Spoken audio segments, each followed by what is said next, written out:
And welcome everyone. I am Lurch alongside a Broc lover, 6-time outdoor national champion, inductee to the AMA Hall of Fame. And let's talk about it. Here we are, round 10, Monster Energy Supercross. We've got a lot of people going to be tuning in today. What do we got in store for them? Well, beautiful Ford Field here in Detroit, and inside a nice dome, and the weather's perfect in here. A little chilly outside, but first I just want to address, hey, apologize last week. We had some connectivity issues. We tried some new wireless mics. Hopefully they're going to continue to working here today.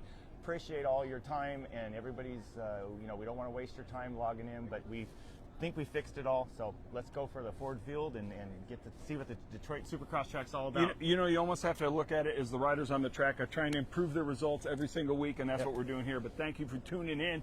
And Broc, this is the Dunlop Motorcycle Tire Track Walk, so let's get to it. Ford Field, it's been a couple years since we've been here, but man, a lot of great success when you look at some of the riders who have stepped up and got some first wins here. Iron Mike LaRocco, Jordan Smith just a couple years ago. So, I mean, this place could be a real shining gem in somebody's career, as we've seen it so many times. Yeah, another interesting statistic. I mean, this is round 10, and I saw a statistic that said over 80% of the time that the leader in the Supercross series that is leading after round 10 goes on to win the championship. So bids well for Eli Tomac there, but I think Jason Anderson and Cooper Webb, they'd like to have a little say in that. Absolutely. Cooper Webb obviously really got it fired up last week, and let's talk about this. A start left-handed turn coming up here, starts so crucial for everybody to get off the gates, and we see some of the results of some of the guys where they start and how they can improve. Justin Barcia averaging about a 10th place start in the main events, but working up at least 5 positions statistically on average. So if he can get out of the gates, you never know what's going to happen. Yeah, and this start here, I mean, it is a football field layout, so that's the floor here. But this start is 295 feet, so let's call it 300. So you got basically a football field to come into the first corner there. So it is longer than most. Not the longest, but not the shortest by any means. And you talk about footballs. Look at some of this here. Yeah, getting some bigger rocks. We got a brick in here. I mean, that's showing the nitty gritty of Detroit by all means. And as we look at this track, these guys came in on Monday and started building this thing, and I think they put a really good track together. First turn going to be so very important, but once they start hitting the rhythm sections, the whoops, it's going to be a different ballgame. Yeah, we're going to try to grab a minute with some of the crew from Dirtworks over there and talk about this dirt, because there's some interesting things about the build here, about when the dirt was brought in, when it was taken out, etc. So we'll wait till that moment. But right here, as we enter the first corner here, little tighter than most, I can tell you that right now. It's a pretty sharp 180, so I think you're going to get a lot of, right in this section right here, we're going to have people running in hard. They're going to end up drifting out here, and anybody that can hold the real tight apex right there is going to be able to, get a good run right here for the little dragon backs that we have set coming up right here. So tight corner, you're going to see a lot of action in there, in my opinion. That's for darn sure there. So, it's see if we can grab Mr. Bogle. Hey, Bogle, come on over, buddy. Justin Bogle checking out the first corner, man known for good starts. What do you think? It's a pretty tight corner, isn't it? Yeah, I think the best option here, inside on that starting gate, and then hit the brakes hard, stay as tight as you can. I think it's going to push corner tight like this. Always see a little bit of mayhem in there. You can stay out of it and just stay tight. That'd be my best guess there, but never know how it works out. But they do give us a couple of practice runs in practice, so we'll see. But staying tight, man, on a tight corner like this, always the best move. All right, well, let's see. On a track walk, what do you specifically look at? Is there certain sections that you look at? Is it corners? Is it the rhythm section? What is your main focus if you had to pick one thing?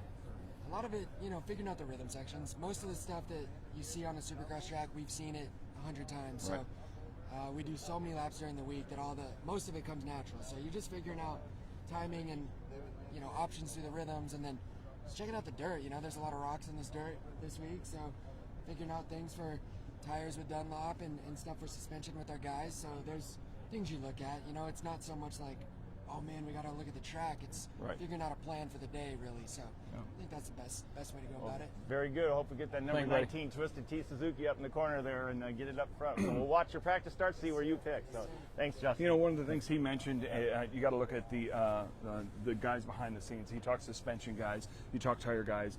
It is really a lot of things coming together to get this guy. Then once they're on the track, it's all them. But coming up to that moment, there's so many guys behind the scenes doing so many things. Yeah, more than ever in our sport right now, there's no I in team. I mean, that's for sure. These guys have suspension people, motor people, everything, just, trainers. It's so much riding coaches. There's so many elements to being a top rider, and so there's no question about it. So again, quick little dragon back here, pop off into this rhythm section. And you guys can't feel it, but there's a lot of tack to this soil. Yeah. What's that going to do for guys? Is it going to be too much? Is it going to dry out as the night goes on? How do you think this dirt's going to react through all the riders? It's firmer than it looks. It's not particularly, as we said, there's a lot of traction as you slip a little bit there, but in general, this is a little bit tackier and more clay than I remember it being here. So I think it's going to be a good track, and once they get getting right here, we did have some monster trucks in here a couple of weeks ago, so the ground has had some time to dry out and fill up, to firm up a little bit here, but we'll see. I mean, there are some stones in here, no question about it, but riders there coming off the little dragon back, probably clear this next little double and clear into this. This isn't anything too tricky for the riders to negotiate. Coming off the corner like that, that's what you want anyhow. You don't want anything really crazy right off the bat. That makes it too hard, too dangerous when you have a pack of 22 riders trying to negotiate that section. So good 180 around the Monster Energy Bowl here.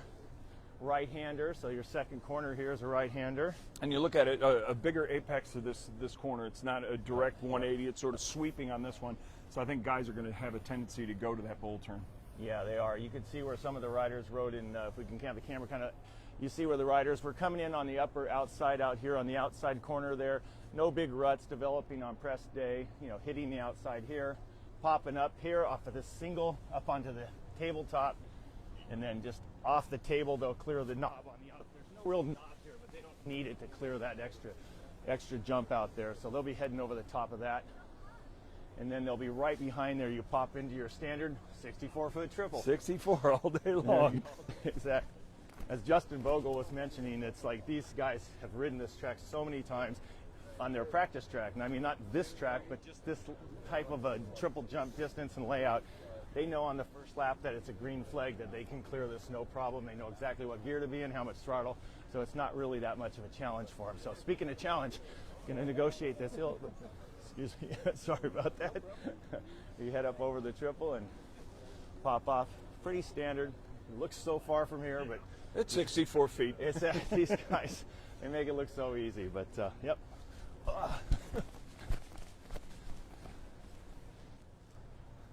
But this is where the fun part's going to happen right here.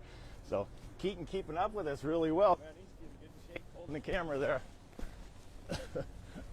Little slip there. Right into this 180 right here, this big Dunlop bowl. Now this is going to be some action right here. You got a left-hander, you got your brake on your right-hand side, your rear brake. You're going to see some jamming for sure coming in this corner. When you look at it, you look at the angle of this turn, almost takes you back to Daytona on the speedway. This one's a pretty steep one. Yeah, we have, we mentioned earlier, there are a few little things here and there. This looks like, honest, like a construction material, a brick, possibly roofing tile or something. But, these aren't going to cause any issues. I mean, they're not really big stones or anything. But this dirt, I'm sure, will be sifted at the end of this year.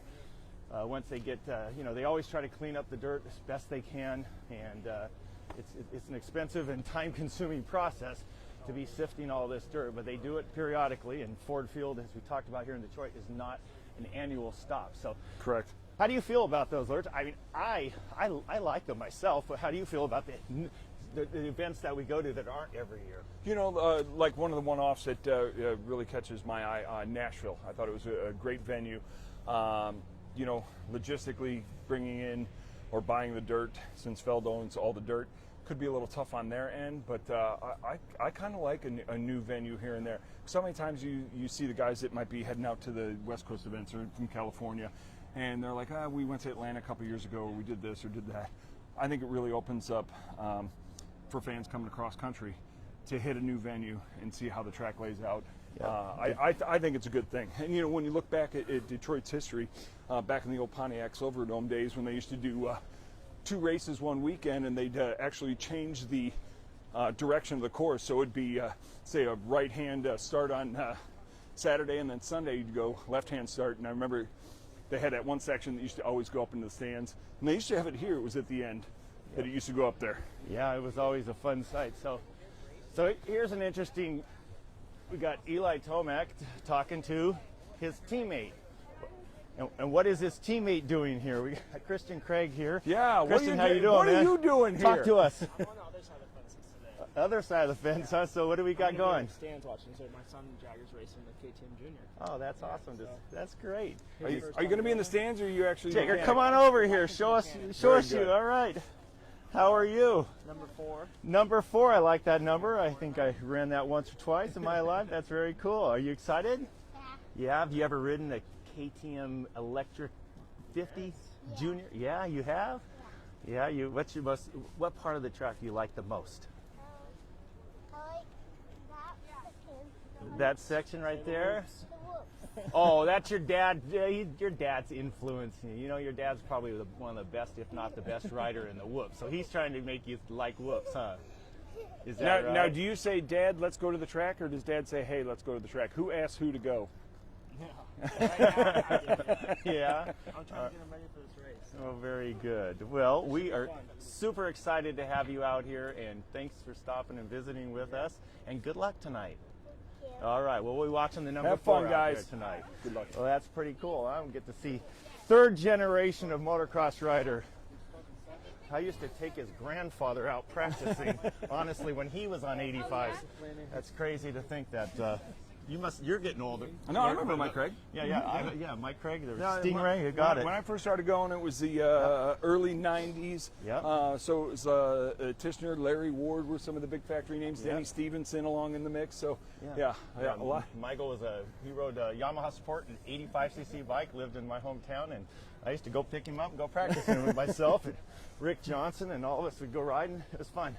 Now, remember, folks, if you have any questions, go ahead and fire them away, and we'll try to get to those if they're coming across the screen.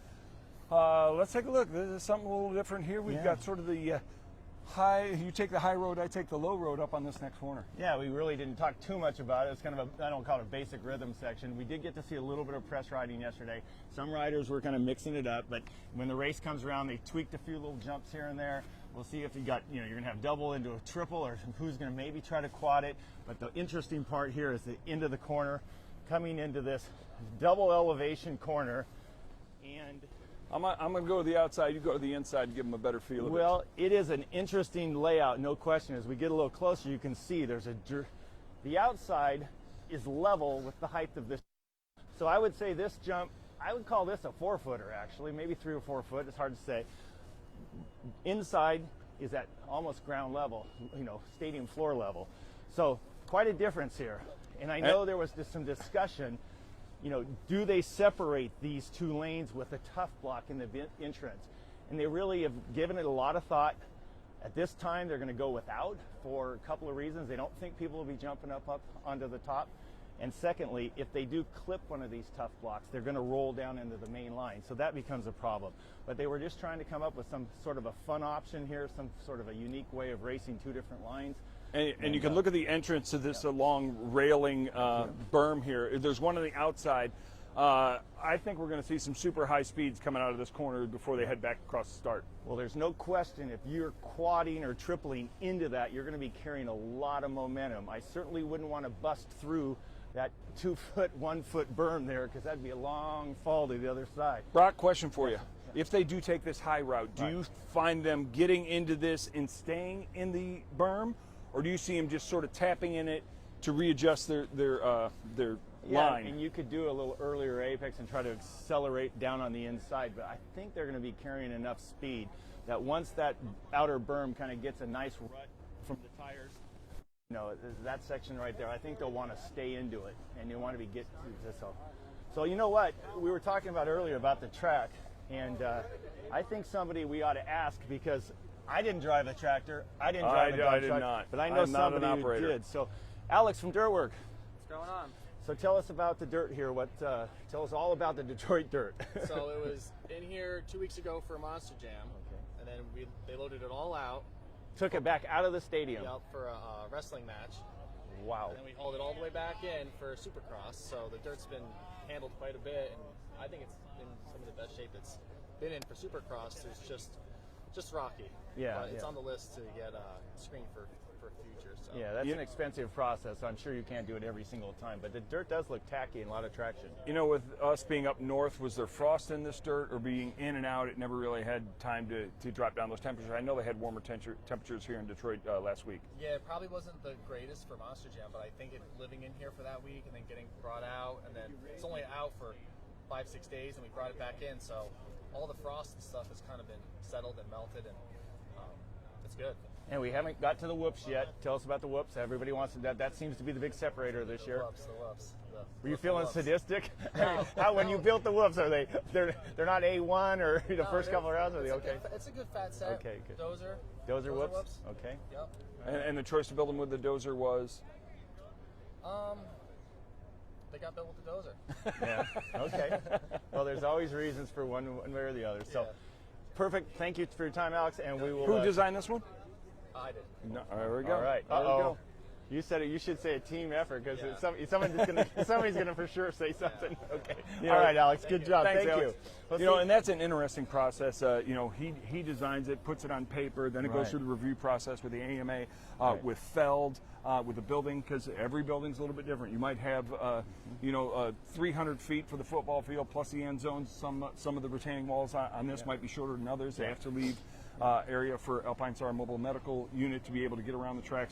So many things are really going in there, and you know, with no repeats in any of the 20 plus years that Dirtworks has been doing, it's always impressive what they can do, and then be able to sculpt it and get it ready for press day, and then in turn ready for today. I mean, there's so many elements. I mean, I was out with Daniel Blair. We were coming through the metal detector coming into the paddock area, which is a closed paddock because it's so confined here, and we were like saying, yeah, if it was 60 degrees outside, it'd be no problem, but it's 21 degrees outside in a wind chill, and it's like we want to just get inside the stadium. So the Dirtworks crew and Alex and his guys, they have to deal with the same elements. I mean, like he mentioned, the dirt's outside, talking about frost, and then literally, since we're coming into springtime and daylight savings time is tonight, you've got 60-degree weather forecast by the end of this next week up here. So it's definitely spring, so they're dealing with all the elements with the dirt, the water, the moisture, freezing, not freezing.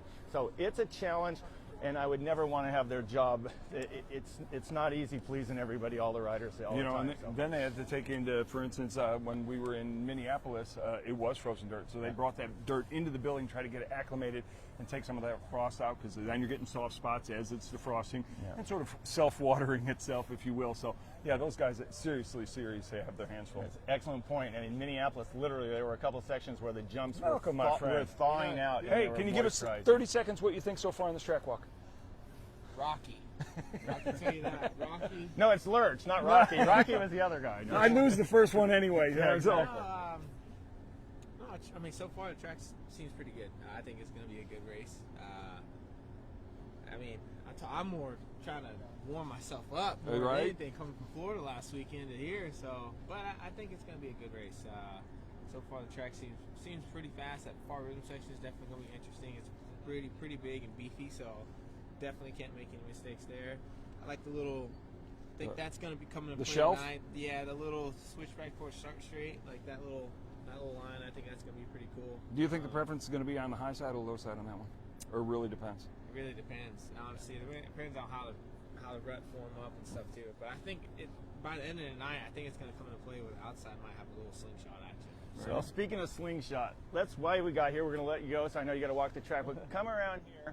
Show us, walk if you would with us, just for the next section here, and then show us this entrance to the whoops, because you're kind of our whoop guy. Every week we talk about. I would agree with that. A long set of. We always tell the fantasy Supercross guys, hey, maybe you need to put Malcolm on your podium there, because.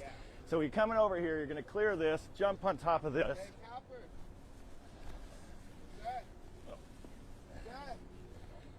So you got your teammate over there doing his little video shoot. So what do you think right here? So coming into here, when you're feeling coming down off this jump, unload your suspension, right? Get light, and then give us a lesson.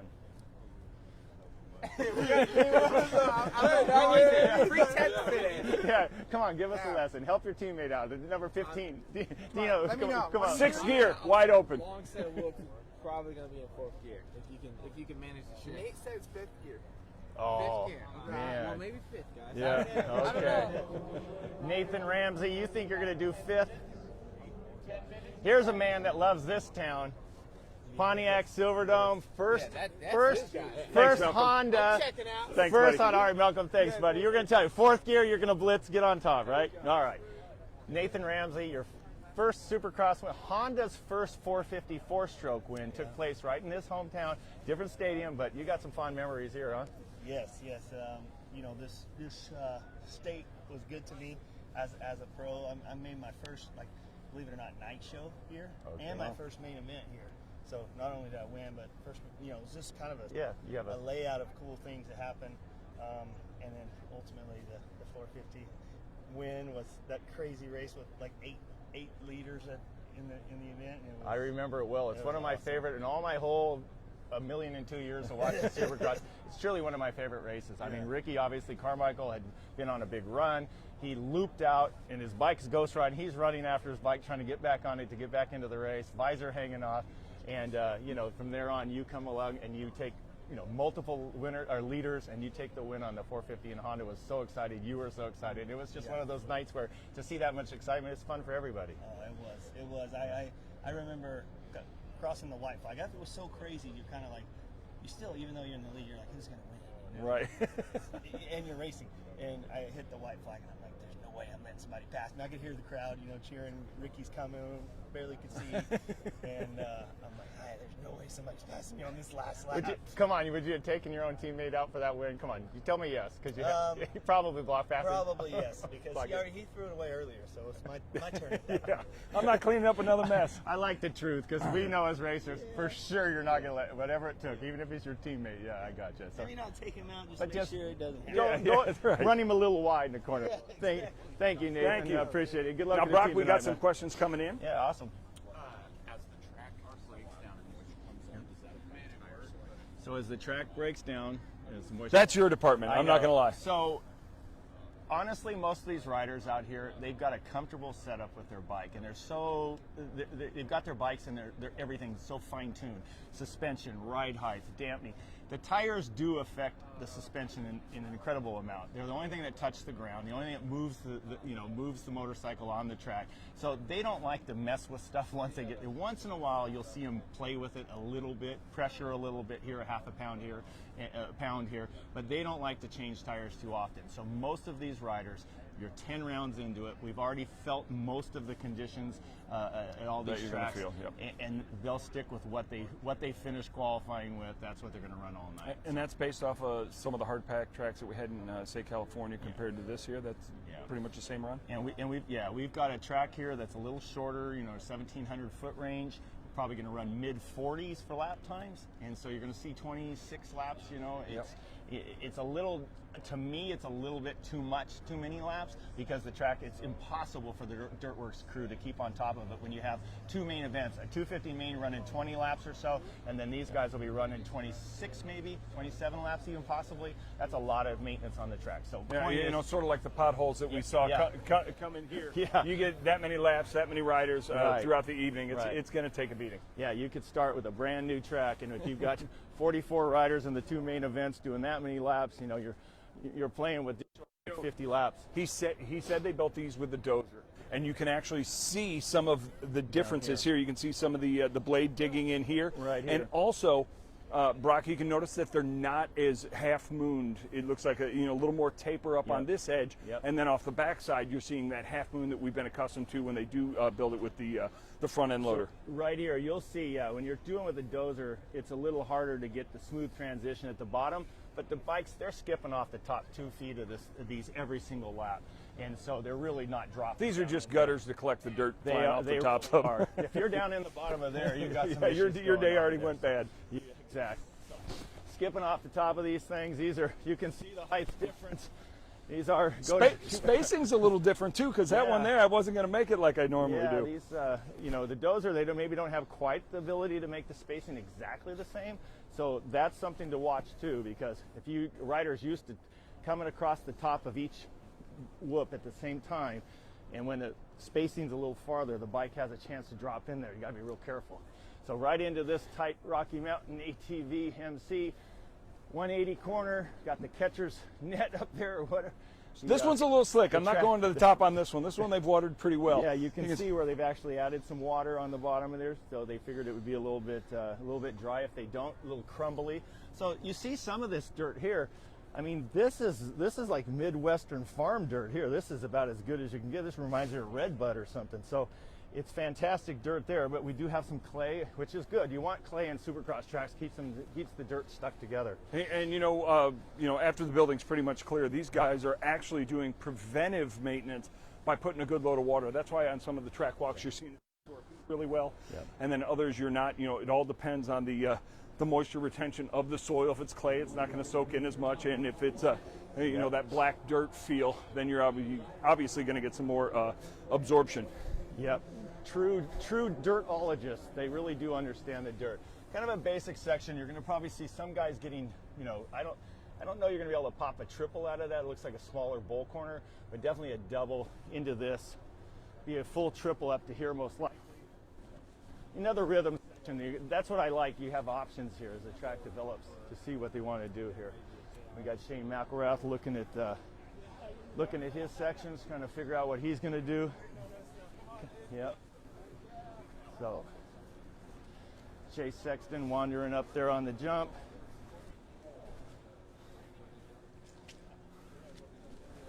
What's up, buddy? Did you get a little Lions jersey this week or no? I saw that in an Instagram post. No, you didn't. What's up with that? I was wondering why it was on me. Yeah, they threw. I saw that on the Instagram post. Yeah, well, maybe someone needs to get you a Detroit Lions. Are you a Detroit Lions fan? No, I don't even watch football that much. Oh. I'm more of like a basketball. He's got Michael Jordan in his video. I mean, this guy's basketball. I know, he's a Bulls guy. He's a baller. Yep, exactly. basketball. Very good. All right, man. Well, good if you luck need to- a what do you teammate that think sits of on the track? bench really good, that's me. I rode yesterday. It was pretty fun. So Yeah. it's definitely going to be short lap times. Yeah. But it's good. It's going to be a hard pack. I rode here in 2019. It was kind of soft, but it's definitely a lot more hard pack than what it was last time. Yep. Now that was on the 250. Now you're on the 450, and it's going to be. What do you think in 26 laps for a main? Maybe. It's going to be like 45 second lap times probably. Yeah, somewhere in there. that's what we were guessing. So very good. So yeah, 1,700 feet and some change. So, well, good luck tonight. Put that thing up on the box and Yes, maybe sir. the top shelf there. All right, buddy. Good Good luck, Chase. All right. So Chase Sexton giving us his insight there. Yeah, this is a kind of a track, and we all know what happened obviously in Minneapolis. We don't have to bring that up, but the point is, this is the kind of track. This isn't that far off of the dirt we saw in Minneapolis.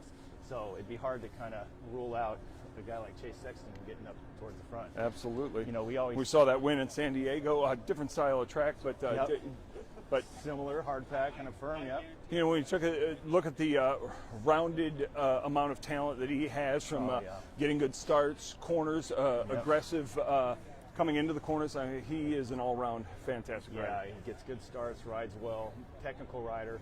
So as you come through this section here, depending on what you are in your rhythm, you can get off rhythm or whatever the jump, maybe double, triple. But right here landing into this is going to be a little tricky here. This is some pretty soft. It's not sand, but it's a pretty soft section. They've added some water to try to get it firmed up. But I can imagine a couple of riders coming in here and battling. She's a little greasy. She's a little Lurch greasy. always takes one for the team, man. I don't like getting dirty. Oh, you'll be all right. I always laugh. I always laugh because I saw where Ryan Dungey said he didn't like getting dirty. I don't like getting dirty either. It's in the name. He's a dirt bike rider. I know, it says it right how there. did we get into motocross, right? So as you saw Lurch walking through there, slip sliding away, they put a lot of water on here trying to firm it up. But I can tell you, it's going to be kind of soft in there. You're going to get some ruts and berms. Two riders coming in there at the same time. It's going to be interesting because right there's the finish line jump. And Slightly off camber. Do you think guys are going to try to just protect the inside and then Yeah. sort of seat bounce that finish line, or do you see guys more tendency to go towards that outside? Well, the 450 guys obviously have the grunt to do whatever they want here from the very inside. They'll just come here at a little bit of an angle, whip the bike back, and carry it. But the 250 guys, if you get tangled up in here and you don't have that bike on, right in the meat of the power band, it's not going to be the easiest thing in the world to get over this finish line. Speaking of getting over this finish line, I'm going to have to I don't know. Man, come on. Man, look at you. Must have some good traction on those shoes. So basic finish line jump. It always looks so big when you get up here. We always talk about it every week, same thing. But again, if you don't get a run out of there on a 250, you don't jump this, you're losing a couple, 2 or 3 seconds. Absolutely. All right. Yep.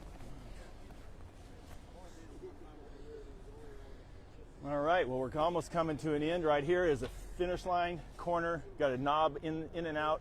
Inside, no knob. Outside, knob. Right there, it's next to our new 250 rider. I Our know. new monster. Come on, let's go grab him real quick. Kyle Chisholm. Excited. He got a little help finally. The privateer, the guy that's been just the blue-collar working class guy, making the main event. And who does he get a call? Yeah. Hey, you want to fill in on a 250? I don't. You know how many times factory I get a phone call and I'm like, I don't know whose number this is. Kyle, you got to say, buddy. Come on, you're one of the talking points of the Congratulations. night, man. Show us your love, baby. Oh. What do you guys think, man? Congratulations. Who called you? Bobby Reagan. Oh man, you got the call from the coach. Yeah. No, he's I've known him since I was like mini bikes, and then he's in the car business. Obviously, my dad owns a trucking company that call cars, so I thought he was calling about. He'll call me from time to time, like, "Hey, I need this. Tell your dad to give me a call." So I thought it was something like that. I didn't expect it at all. I didn't know that Levi had gotten hurt even the previous weekend, or that Jeremy had gotten hurt. So I had no idea. Like, I was like, oh, that's what he's calling me about. I had no idea. Well, that's a good surprise to have. And, you look back, you turned pro in 2004, and then 2018, I think you finished 7th in 250 West Coast Supercross. So, and you've got the call a couple times from teams and been brought up. So this one here, a very pleasant surprise, and obviously you got the skills to pay the bills. Yeah, for sure. I mean, I'm getting old. I'm old compared to a lot of the other guys, but try to use the experience. I'm about to say, the 250 class could use some experience. If you know, and I know all the 450 guys kind of laugh about how the fact that these guys, they don't, sometimes it doesn't seem like they realize they got to make it through the first couple laps to finish on the top. Yeah, exactly. And they just go crazy. And the 450 guys, they go aggressively, but they they try to keep it calm. They control a little bit more, but they're fast too. They're all past champions for the most part. So, exactly. No, it's good. For me, I've only had a couple days on the bike, so just getting used to the power.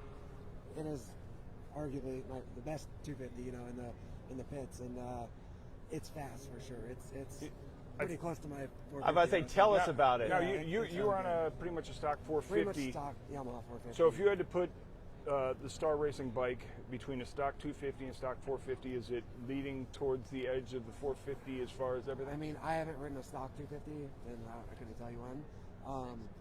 But there's places on the track. A 450 is still 450. The power's just always there.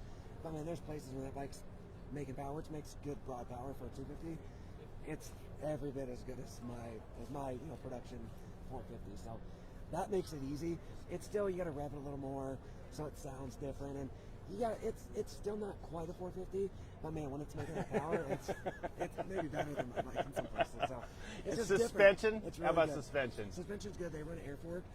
I haven't had a lot of experience with air fork, but What's the difference though when you ride as a rider? For me, it's just a different feel. I don't really know that much yet because I've only ridden it a couple days. So it's just the connection of like the tire to the ground, and when you're hitting stuff, the way the front feels, just has a different feel. We talked about tires being the one thing that moves the motorcycle, touches the ground. It's the first thing you feel. It's like the soles of your shoes, and you feel it right away. So the air fork, I mean, is it like having bib moose in the tire, or is it a deader feel? Or tell us about what you think on the air fork. There's places, it's really hard. I would say, I'd almost have to give you like an example and be like, that's how it's different right there. It's super, like, I'll say stuck to the ground, but in a good way. But then like the rebound setting, it's just a different feel because you don't have that spring, coming back. It's air. It's all controlled with the air pressure, and that's something like we were pressed yesterday, and I was trying to say, hey, I was like, hey, I need the rebound to be open. Open the rebound. It needs to come back. It needs to come back or quicker. It's like, okay, I gotta adjust this air pressure. And I'm like, see, I don't even know what to tell you to do. So I just relate it to like spring fork terms and let you figure it out. But like you said, that tire is your contact point to the ground. I would say even the way it loads the tire, it's just different feeling. I would say it's a little bit more of a vague feel, the air fork, but more of a traction feel too, like better traction. So it's like, it's there, but do I trust it because it's a different feel than what the spring gives you. So definitely advantages, disadvantages to everything, in life. And they're lighter. Yeah, I mean, that's a big difference. That people like to go towards the air fork because they're lighter. But for me, the 250 is lighter to begin with, so that wasn't really something that stuck out.